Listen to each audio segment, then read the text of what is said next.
I first came to Boston in end of April 1968. I was initiated in New York in April 28th. And what happened was that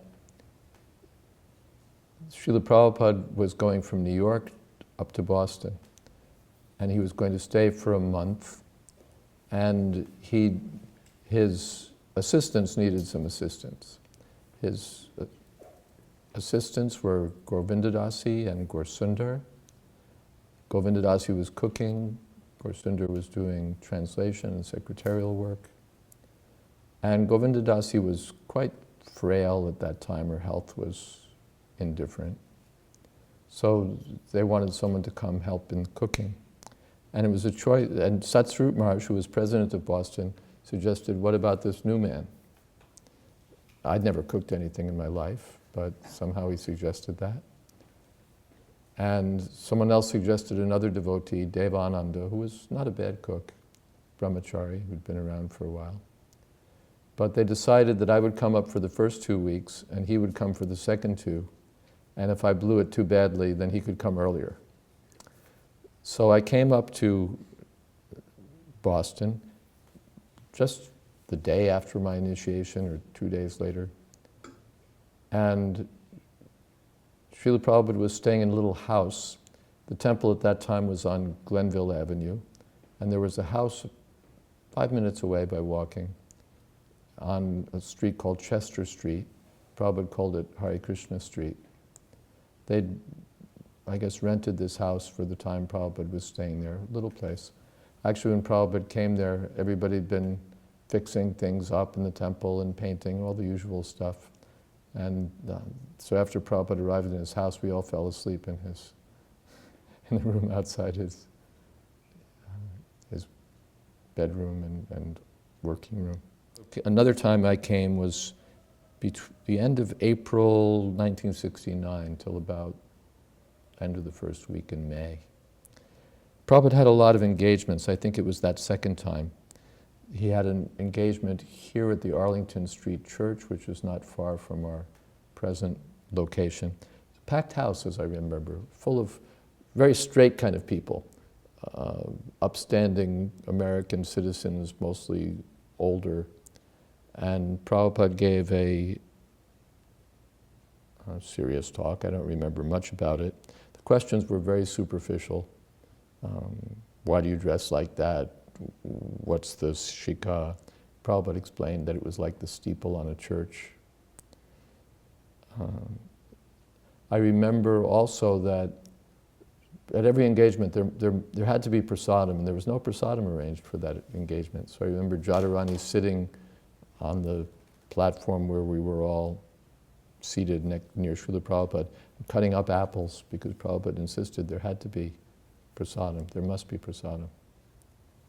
Another thing I remember is that the church had like a little silver goblet, a little silver glass of some sort that they lent us for Prabhupada's use when he was there for the lecture. And some devotee pocketed it. And the church later had to ask for their item back. We had quite a refined culture at that time. In May of 1968, May 5th it was, Prabhupada did an engagement at MIT. As I remember, it was in an informal sort of a setting.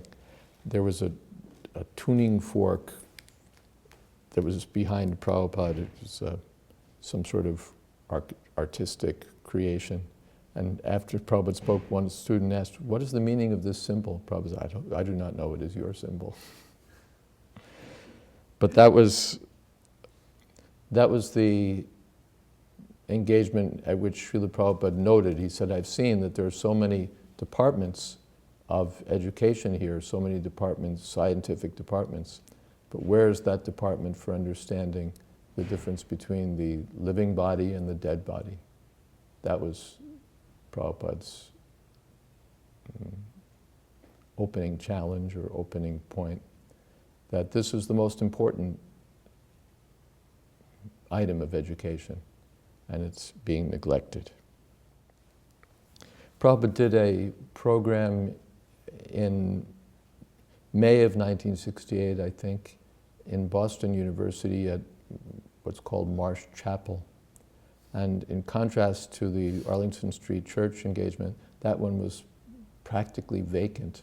I think it had been scheduled at a poor time during exams or something, and perhaps with not enough advance notice, so almost no one came, just the devotees and a few outsiders. But Prabhupada spoke strongly. He had Brahmananda speak, then Prabhupada spoke. And then there was one, maybe he was a graduate student, knowledgeable person, materially knowledgeable, who asked a question about, what about Advaita philosophy? And Prabhupada spoke to that. The man had the idea of merging, the drop of water merging with the ocean of water. And Prabhupada said that's all right, but the drop will be evaporated. And then it'll be rained back into the ocean. But if you become an aquatic, like a fish in the ocean, then you can stay there permanently. So therefore we're interested in keeping our individuality, not merging with the absolute. Prabhupada did a program at Harvard, I remember, and some Indian professor asked some question about the gopis or Raslila, maybe it was even a Bengali man. And Prabhupada was like really strong that this is not what it's thought to be. And if I recall, it was also like, this is not the subject matter for discussion, but in any case, Prabhupada, this is not mundane. That was his point. And therefore it's not just for casual questions and jumping right to that. I remember another program, I think it was here at Boston. The professor hadn't been able to attend, and so an older woman, his secretary, greeted Srila Prabhupada. "Oh, Mr. Bhaktivedanta, we're so glad that you could come." And Prabhupada was just charming and shook her hand and reciprocated exactly in kind. Northeastern University? Northeastern University, I think it was, Prabhupada spoke also, and Govindadasi noted that they had a statue outside of a big dog, that they've made the dog their best friend. At one program, it was a big program, well attended, there were a lot of people, and Prabhupada spoke as strongly as usual. And then afterwards there was sort of a free form area where we were distributing prasadam and showing our books and mingling with people, like another room where a lot of people were gathered. And we had a lot of devotees there also. All of a sudden this ripple went through the room. Like, you know, when something happens, woo, big ripple went through the room. And I didn't know what it was. It was like someplace distant from me, what had happened, I didn't know. So I asked some devotees later, and what had happened is that, again, an Indian professor had been talking with Prabhupada, and the man was, everything is one, everything is one, everything is one, and there's nothing that Prabhupada could say that would get him off of everything is one. And finally Prabhupada grabbed the man by the shirt and shook him and said, "If everything is one, then why don't you wear a cotton ball instead of a shirt?" People took note of that. Well, when I was staying serving Prabhupada at his house, I was staying at the temple. At that time, Boston Temple was noted for being austere back in those days. Satsvarup Maharaj was the president. He was personally austere. Jadharani was there doing her artwork. They hadn't yet been married. And she was austere also. And so the whole Boston mood was service. It was joyful, it was philosophical, and austerity was valued. Satsvarup Maharaj had a he had a bunk which was just a shelf really above something, in the kitchen or someplace there was a shelf, so that became his bunk. He was staying there. Pradumna was staying in the basement. I don't remember where. Jadharani, I think there was some place the girls were staying outside, if I recall. Maybe not, actually, at that time. But Boston was quite cold. That was May, and I remember it as being quite sufficiently cold. And for bathing in the morning, they had a bathtub down in the basement, which was set up on cinder blocks, one of those old-time bathtubs with legs, set up on cinder blocks, and a black industrial hose that supplied ice-cold water. I didn't really look forward to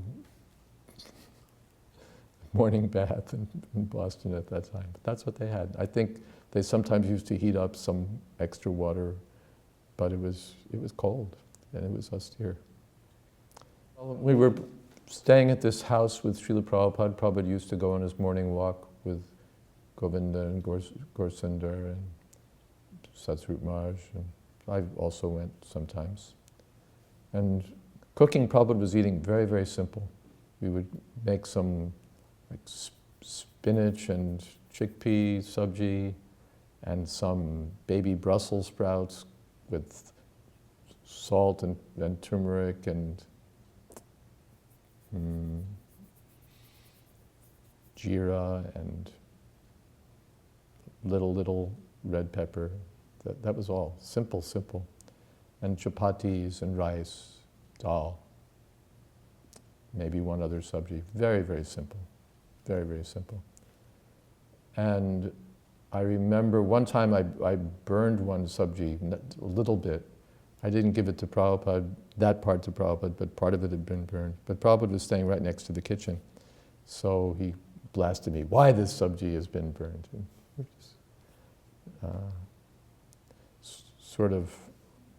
It was good fortune for me to get blasted by Prabhupada. Prabhupada wasn't getting his chapatis properly because the place had an electric stove. And with the electric stove, there's no flame to blow up the chapatis, and also it's always too hot or too cold. So if it's too hot, your chapatis become like crackers when you're cooking them. And if it's too cold, then that also doesn't work. So every day Prabhupada was getting unsatisfactory chapatis and complaining. So then one day he said, you make the dough and then call me. So we made the dough, Prabhupada came in, and then he began cooking the chapatis. His method was that first he took a pan from the stove and turned it upside down, on the stove so that the heat rose. Then he was able to cook his chapatis on even heat. And there's some system in India, I don't know it, but Prabhupada knew it, how to cook many chapatis at once. So he would put one chapati down and then flip it and put another chapati on, and soon it was like 7 or so chapatis stacked up. He's always putting a new chapati on, always taking a finished chapati off, and always a new side was hitting the heat. And we were watching astonished. We didn't know how he was doing this. And he was doing it quickly, so we were both rolling the chapatis, Govinda Dasi and I, and Prabhupada was saying, faster, and we were trying to keep up. But it was mystical watching Prabhupada cooking. Everything he did was like with precision, with care. So that was his chapati program. How long Prabhupada would stay, like how many times? That time he stayed for a month, which later you wouldn't have seen Prabhupada staying so long, but then he did. And I think another occasion, the second occasion also, he stayed for about a month. One time I brought Prabhupada his prasadam and some big black ants began crawling up on the plate. So I started to brush them away. Prabhupada said, no. He said, let them play. He said, they are also living entities. There was a picture in the temple. Yeah, there was a picture that Jadharani had done of Ashtashaki, Radha Krishna and the eight gopis. And Prabhupada appreciated that very much. He came and he began speaking about that picture. Very much he was involved with programs with the students. That was especially, I would say that was the special feature of Prabhupada's visits to Boston, is that engagements were arranged at colleges and universities, churches also, public engagements. And Prabhupada liked those programs. And we got a good response, generally speaking, when they weren't scheduled during exams. We got a good response.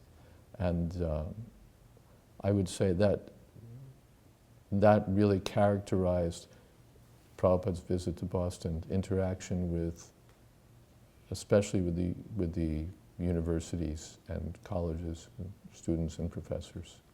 That was, because Boston's always been a university town, especially. I mean, it's not a university town in the sense that there are towns that are mainly a university with a town around it, but so many colleges and universities are here, and Prabhupada was enthusiastic about those programs.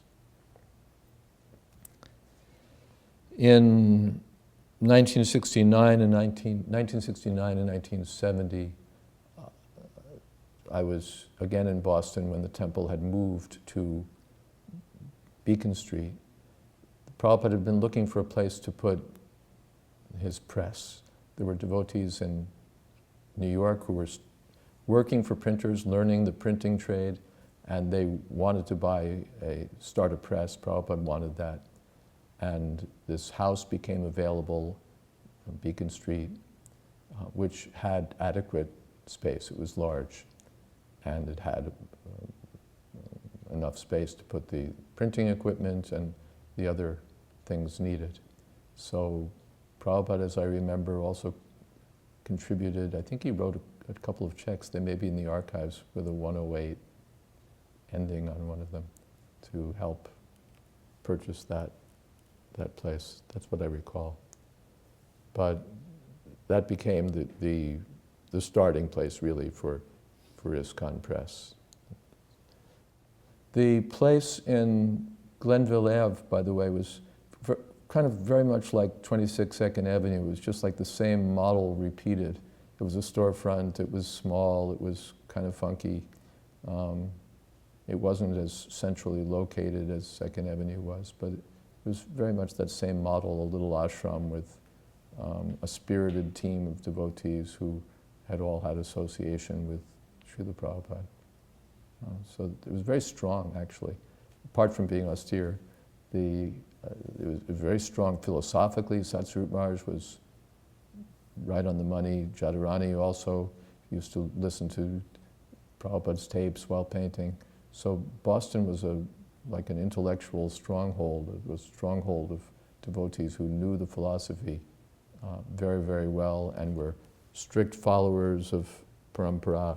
That was a feature of Boston. It was no nonsense, and it wasn't sort of fuzzy-headed people who didn't really know what was going on. They were people who were reading the books and studying and very actively serving.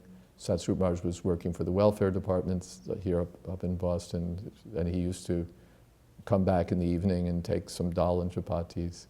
So very serious crew, very serious crew, and strictly following. Strictly following. Sunday feasts, people would come and they'd feature in all of our temples back then as people, the efforts were seriously made to get people to come. If someone came, somebody would be phoning up the people who'd come to the previous feasts. They'd be handing out flyers. They'd be inviting people. They'd really be working hard to get people to come to the feasts. And the feasts were also, by current standards, tremendous in terms of what was prepared. They'd have like 15 or 20 items, or sometimes more, at every Sunday feast. Gulab jamins from pakoras to gulab jamins to so many different things, so that if a person came once, good chance they'd want to come again, because the feasts were a knockout. And that also kept devotees going. They'd go from Sunday to Sunday. If they were thinking about leaving, they'd at least stay on till Sunday. Then you eat so much Sunday night. Then they're good for another week. At some point, this was all diminished down to, puris and sabji, but initially with the idea that everybody could just go out and distribute books, and they'd leave a couple people back. And Prabhupada said, no, it should be opulent. And that was the standard back then. The Sunday feasts were exceedingly attractive. The kirtan was very, very nice. The nice means exuberant.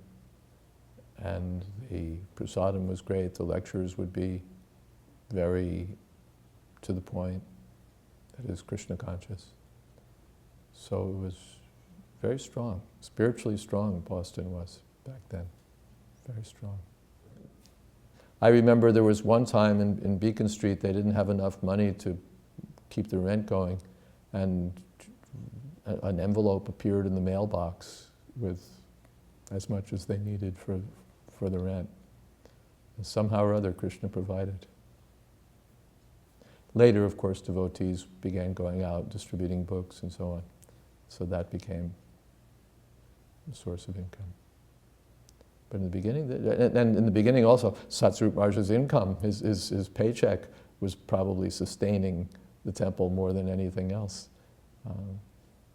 He was working and using all of the money for the temple. It was all for the temple. So that was a big part of it. In December of 1969, Srila Prabhupada came. He stayed in a house way off somewhere, a little house that I remember. There was a lot of snow, and we went through these winding roads and finally got to Srila Prabhupada's house. It wasn't very comfortable for him in the winter. He didn't, snow and ice and cold weather were not the best for him. I remember he had a cough. But he had a meeting with the BTG editors at that time. Hayagriva, Satsvarup, Kirtanananda was at that meeting, Pradumna was there, I was there. Prabhupada gave instructions about Back to Godhead, at which he emphasized its importance. That, I won't say more about the discussion because it's in the folio database. That was important. I remember one time Prabhupada came to the airport here in Boston. There was all the devotees there were a lot of devotees back then. They were all singing and dancing and jumping up and down. Satsvarup Maharaj, who was the president, I remember he was sort of toward the back. He said, I don't feel anything.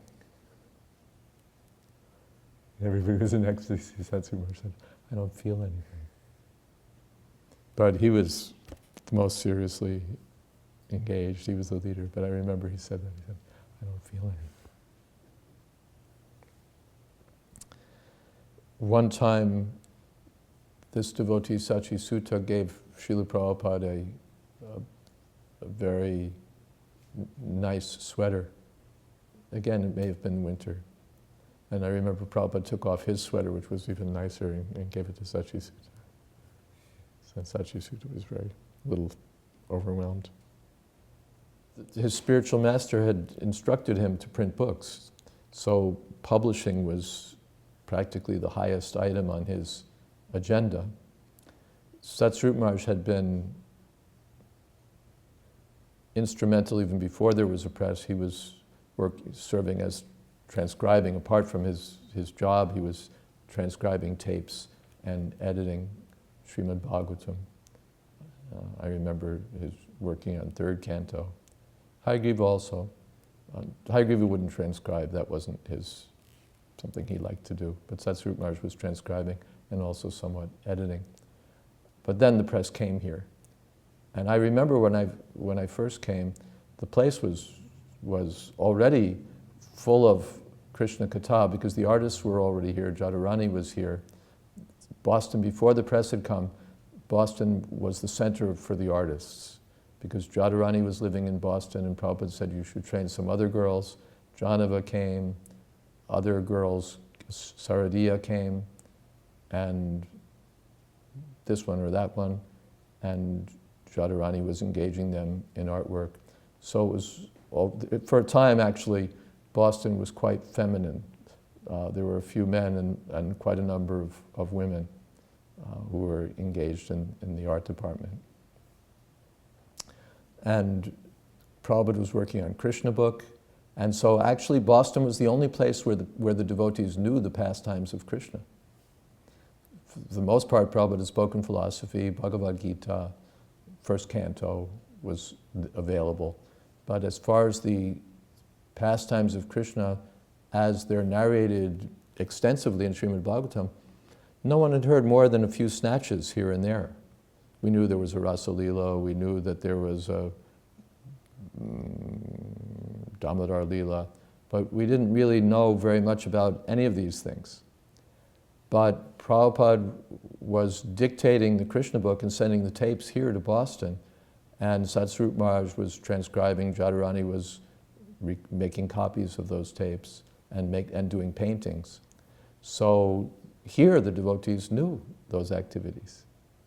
And I remember coming up when I came to Boston and perhaps when I came and joined with the press, these were all like, whoa, way over our heads, super.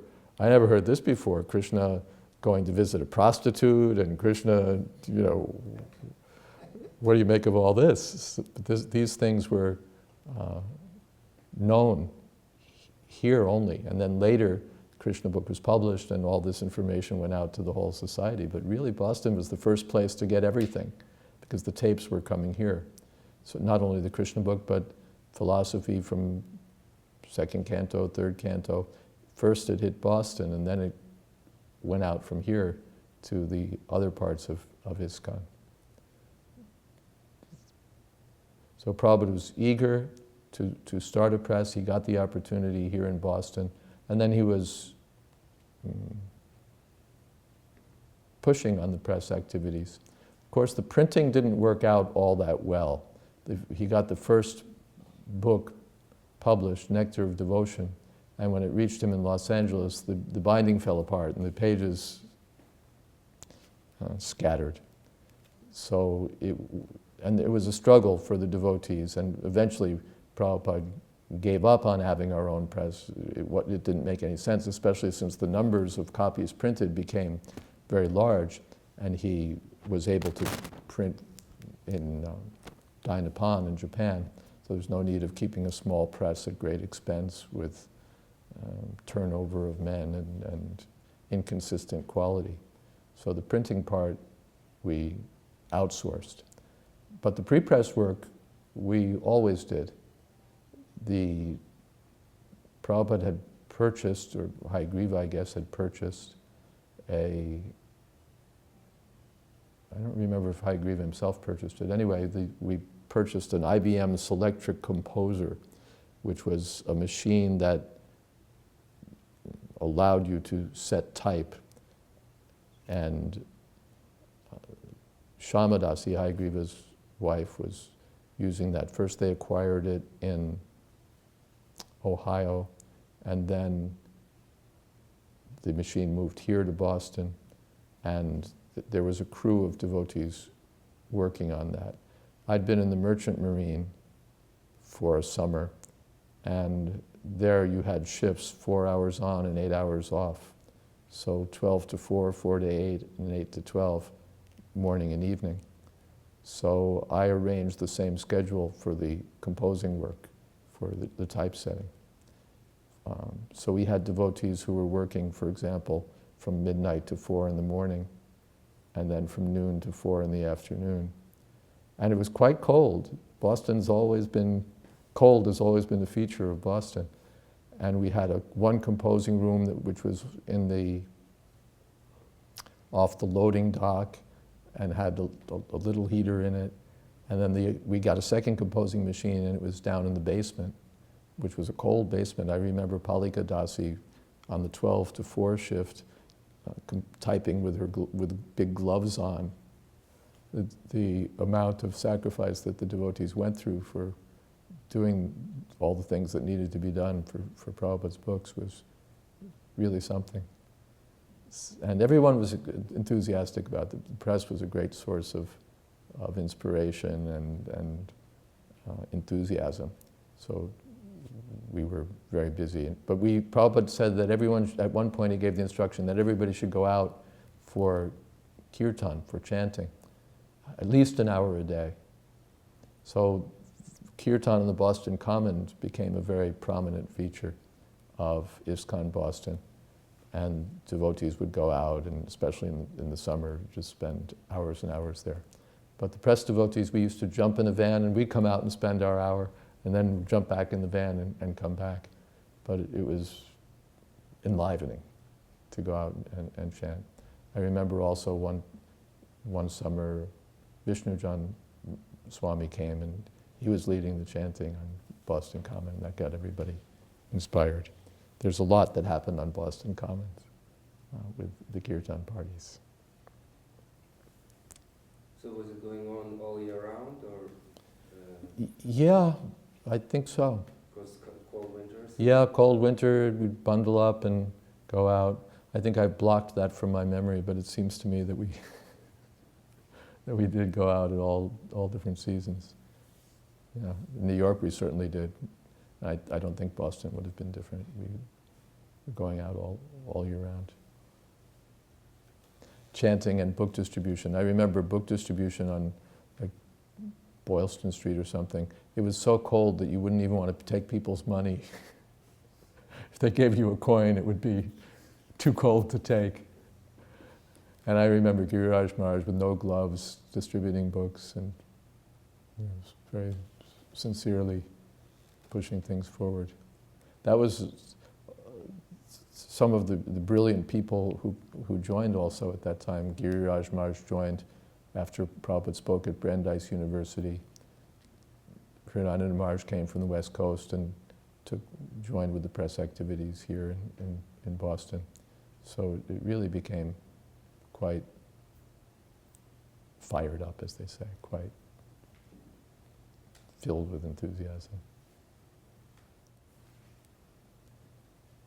Prabhupada had established Los Angeles as the world headquarters. They'd gotten that place at Watsika Avenue. And Prabhupada at that time was inviting the different temple presidents from all over the society to go and see how they were doing things there and then bring them back here. So that happened. Satsrup Maharaj went out to Los Angeles, and then he came back, and the rugs were taken out of the temple, and linoleum was put down so that everything would be clean, and the deities were installed, and Brahmins were made, and the standards, nectar of devotion was coming out, so deity worship was being standardized, and devotees were learning what they should, how to act, how to behave, how to work. So all of those things were a feature of Beacon Street, also part of the development of things at Beacon Street. There was a time all the devotees got arrested on out on Harinam, down off Tremont Street. Police arrested everybody, and the policeman came and lied through his teeth in the court about how many devotees there had been, and how many books they had piled up, and how, the whole thing was, and the judge was commending the officer for his detailed explanations and everything. It was just a farce. Fine, I think. But it was a big thing. Was it on the street, you said, or was it Yeah, it was one of the side streets off Tremont Street. Devotees had, were set up in front of probably a closed store or something late in the day and chanting, and police came and arrested everybody. And then It's just kind of a typical thing. Somebody else may know the details more, but I just remember the police officers coming and lying like it was his purpose in life. He was making things up, like anything. He's just telling a story. But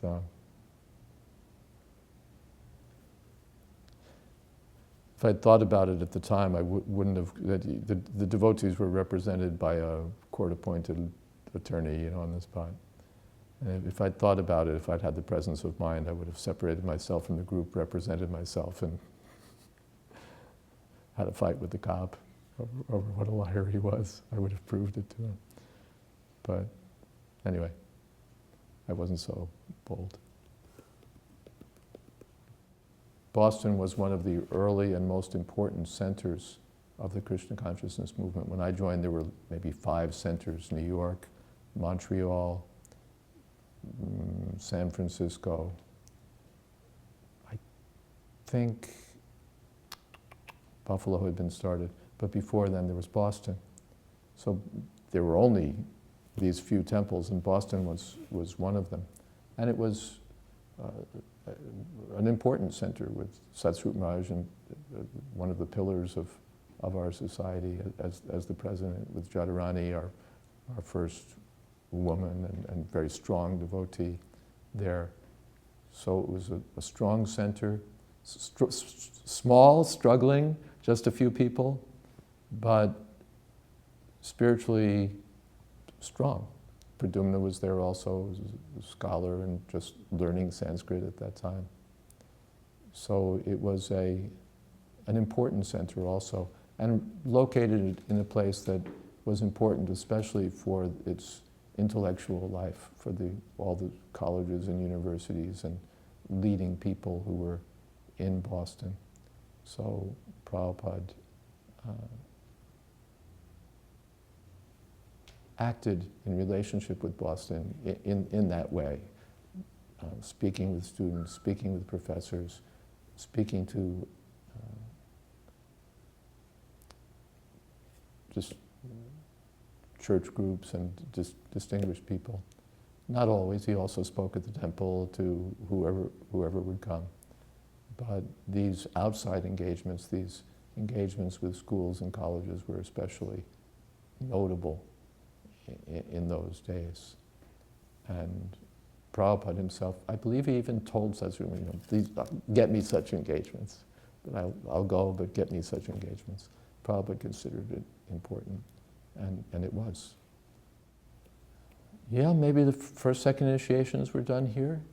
I know they weren't New York, because it seems to me there was a group of people who were given second initiation. Satsrup Maharaj would have been one of them. A few leading, it was like a big deal, there was only some selected people who were called for second initiation. Satsrup Maharaj and probably Brahmananda and Karandar, those kind of people who were like the big devotees, the advanced devotees, the leading devotees. So there was an initiation, and then again there was a second time they held an initiation, and again, big people. And then after some time it became more the rank and file people like me. But the first ones were like that. And I don't remember Shamsundar and Malati getting initiation in Montreal. But I wasn't in Montreal, so I couldn't say. Malati would have to say. It could very well have been in Boston, the first one. It wasn't in New York, because I was in New York, I think, when that happened. Could have been that they were called out to Los Angeles. That's also possible. I just don't remember.